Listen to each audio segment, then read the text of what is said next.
Gênesis 21.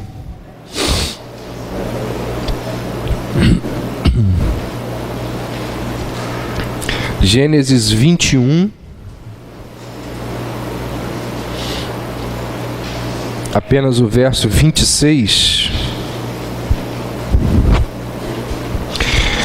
O que aconteceu aqui para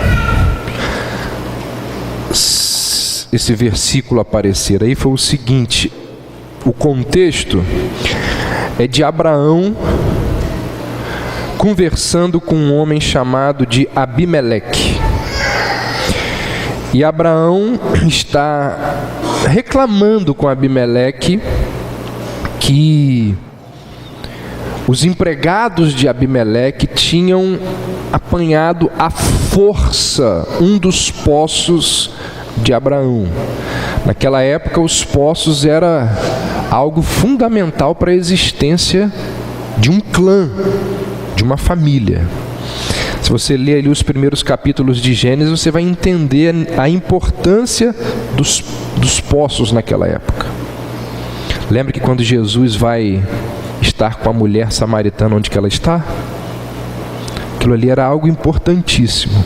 E aí Abraão então está reclamando com Abimeleque pelo fato dos empregados dele terem pego um dos poços de Abraão à força.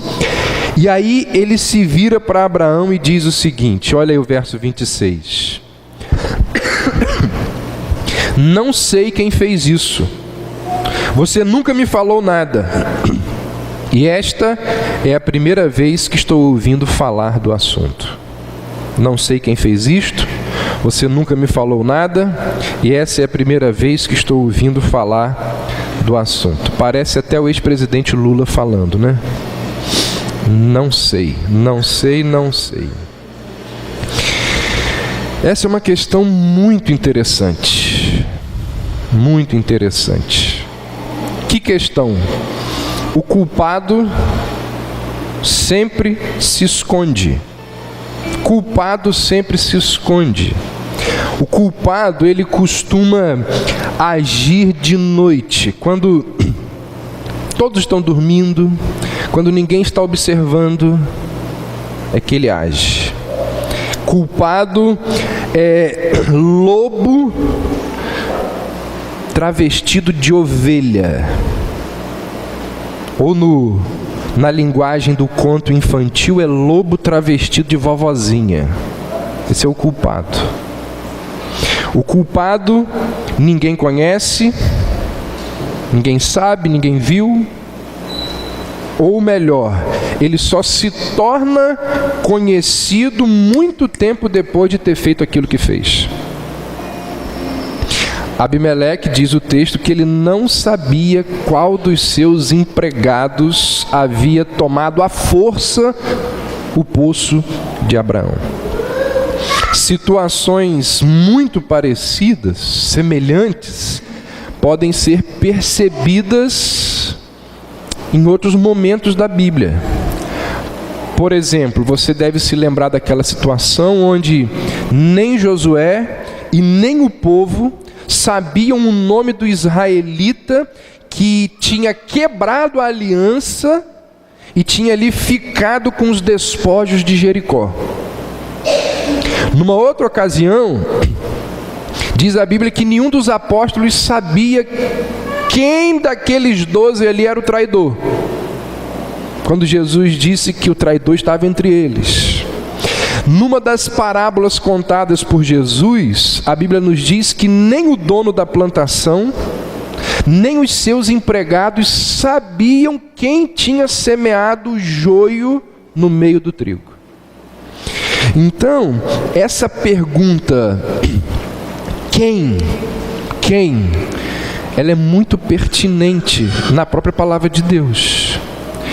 Por exemplo, logo ali no começo da história, no começo de Gênesis, no começo da criação, Deus chegou perto da criatura e fez uma pergunta a queima-roupa.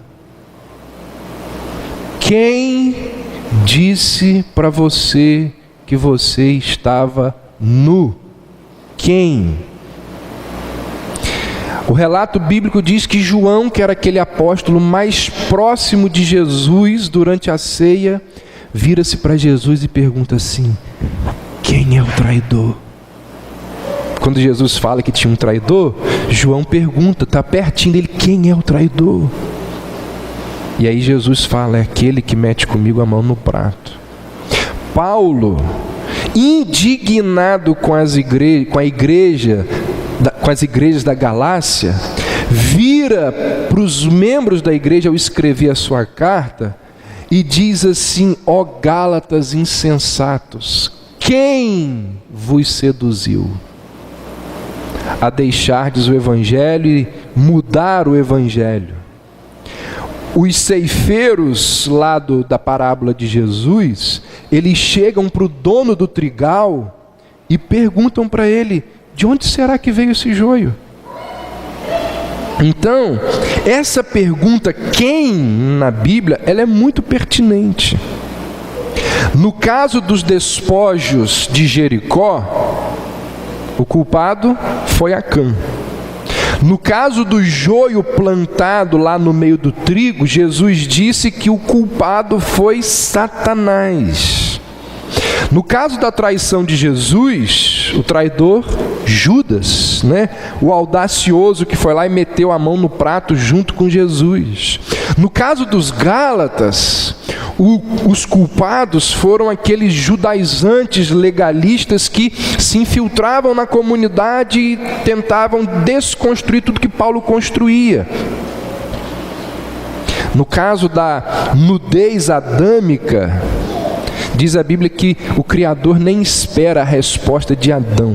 Ele mesmo vai e responde a pergunta, quando ele diz: por acaso você comeu a fruta que eu proibi que você comesse?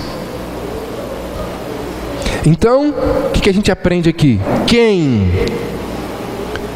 E depois de um tempo, o quem aparece. Então não tem jeito. A Bíblia diz que mais cedo ou mais tarde os culpados, eles são revelados. Os culpados de todas as tragédias, guerras, terrorismos, injustiças, escândalos, a Bíblia diz que eles terão os seus nomes pronunciados em alta voz. Paulo disse em Romanos 4 que Deus, ele não somente trará à plena luz as coisas ocultas nas trevas, como ele também manifestará todos os desígnios do coração. O autor de Eclesiastes nos diz o seguinte: Deus há de trazer a juízo todas as obras, até as que estão escondidas, quer sejam boas, quer sejam más. O que você carrega no seu coração nessa manhã que você precisa confessar ao Senhor? Quais são as suas culpas, os seus pecados? Quais são as suas iniquidades que você nutre aí, que você não quer contar para ninguém? Que você faz no oculto, de noite, quando ninguém está vendo? Confesse ao Senhor. Não pense que você vai se escapar. Deus há de trazer a juízo todas as coisas.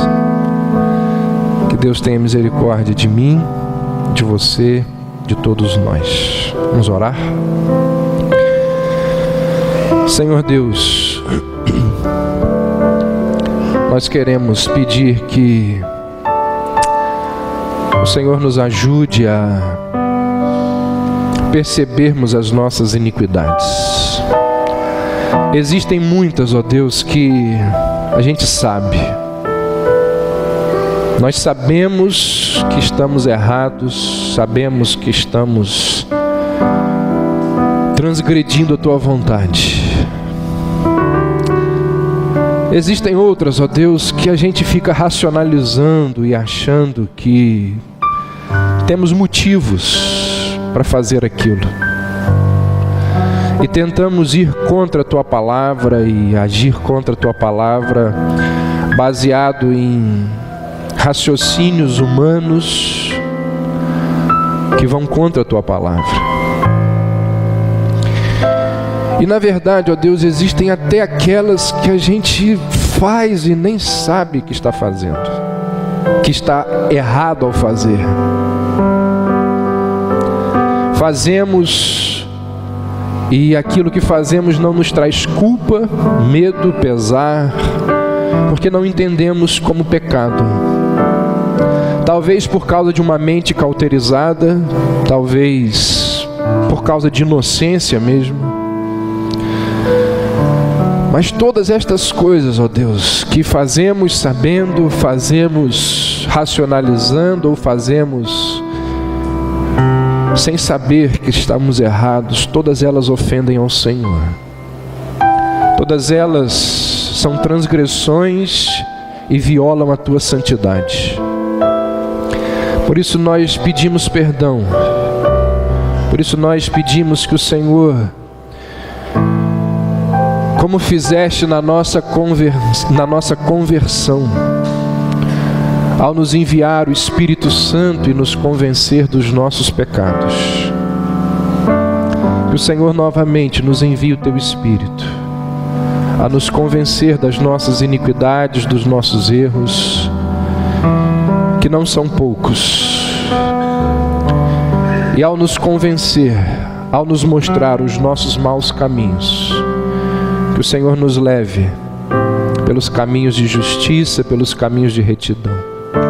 Nós assim oramos, em nome de Jesus. Amém.